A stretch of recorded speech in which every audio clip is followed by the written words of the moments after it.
വരാൻ പോകുന്ന കാര്യങ്ങളെക്കുറിച്ചും ഇല്ലെങ്കിൽ കഴിഞ്ഞു പോയ കാര്യങ്ങളെക്കുറിച്ചും അല്ലാതെ വേറെ എന്തിനെ കുറിച്ചാണ് ചിന്തിക്കുന്നത്? Live in presence. ഇപ്പൊ ജീവിക്ക്, ഇപ്പോ ഈ നിമിഷത്തിൽ ജീവിക്ക്. ഈ നിമിഷം എത്ര സുന്ദരമായ നിമിഷം. ദൈവത്തിന്റെ പൊരുൾ അറിയുന്ന, ആത്മജ്ഞാനം അനുഭവിക്കുന്ന നിമിഷം. എത്ര സുന്ദരമായ നിമിഷം. വാവ്! ഇങ്ങനൊരു നിമിഷം ഇനി ജീവിതത്തിൽ ഒരിക്കലും വരാനേ ഇല്ല. ആത്മാക്കൾക്ക് നന്മ പറഞ്ഞു കൊടുക്കുന്ന നിമിഷം. ഇങ്ങനെ ഒരു നിമിഷം ഇനി ജീവിതത്തിൽ വരാനേ ഇല്ല. ഓഫ്! എത്ര സുന്ദരമായ നിമിഷം.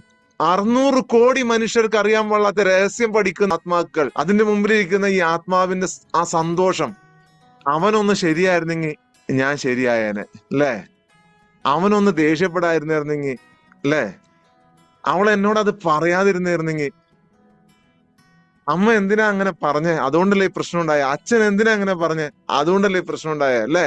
എല്ലാ പ്രശ്നങ്ങളും നമ്മൾ കൊണ്ടുപോയി വെക്കുന്ന എവിടെയാ? മറ്റുള്ളവരുടെ തലയിലാ, അല്ലേ? എപ്പോഴെങ്കിലും ഉള്ളിലേട്ടൊന്ന് നോക്ക്. നിങ്ങളുടെ ഉള്ളിനകത്തേട്ട്, നിങ്ങൾക്കകത്തേട്ട് നിങ്ങളൊന്ന് നോക്ക്.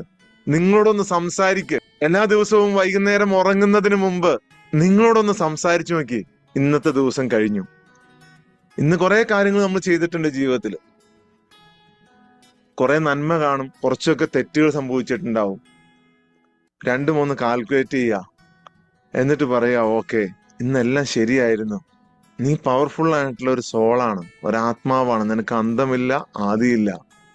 ഭയങ്കര പവറാണ് നിനക്ക്. നാളെ നിനക്കൊരു സുന്ദരമായ ദിവസമായിരിക്കും എന്ന് സമാധാനത്തോടു കൂടി. അപ്പൊ പറയും നമ്മളോട്, എനിക്ക് അതിനെ പേടിയാണ്, ഇതിനെ പേടിയാണ്,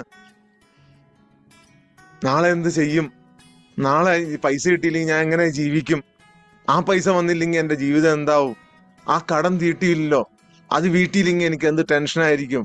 അപ്പോഴും നമ്മൾ സമാധാനത്തോടു കൂടി പറയുക, നീ ടെൻഷൻ അടിക്കും പോലെ ഒന്നും അല്ല. ഈ ഭൂമിയിൽ നമ്മൾ വന്നിട്ടുണ്ടെങ്കിൽ അതെല്ലാം നമ്മൾ ചെയ്യും. ആദ്യമൊക്കെ നമ്മൾ പറഞ്ഞു കൊടുക്കുമ്പോ പറയും, നീ ചുമ്മാ പറഞ്ഞാ, നീ ചുമ്മാ പറയുന്നതാ. നമ്മുടെ മനസ്സ് തന്നെ പറയും, നാളെ അത് വീട്ടണ്ടേ, അല്ലെങ്കിൽ അവൻ ദേഷ്യപ്പെടൂലേ, നാളെ പൈസ കൊടുക്കണ്ടേ. അപ്പോഴും നമ്മൾ പറയണം, ഇല്ല, സമാധാനമായിട്ടിരിക്കുക, ഇതിനെല്ലാം വഴിയുണ്ടാവും. എല്ലാത്തിനും ഒരു വഴിയുണ്ട്.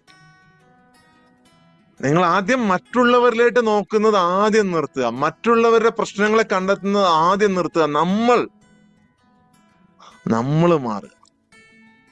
എല്ലാ മനുഷ്യരും വ്യത്യസ്തരാണ്. എല്ലാ മനുഷ്യരും, ഈ ഭൂമിയിലെ മുഴുവൻ ആത്മാക്കളും വ്യത്യസ്തമായ സോൾസ് ആണ്, പവർഫുൾ സോൾസ്.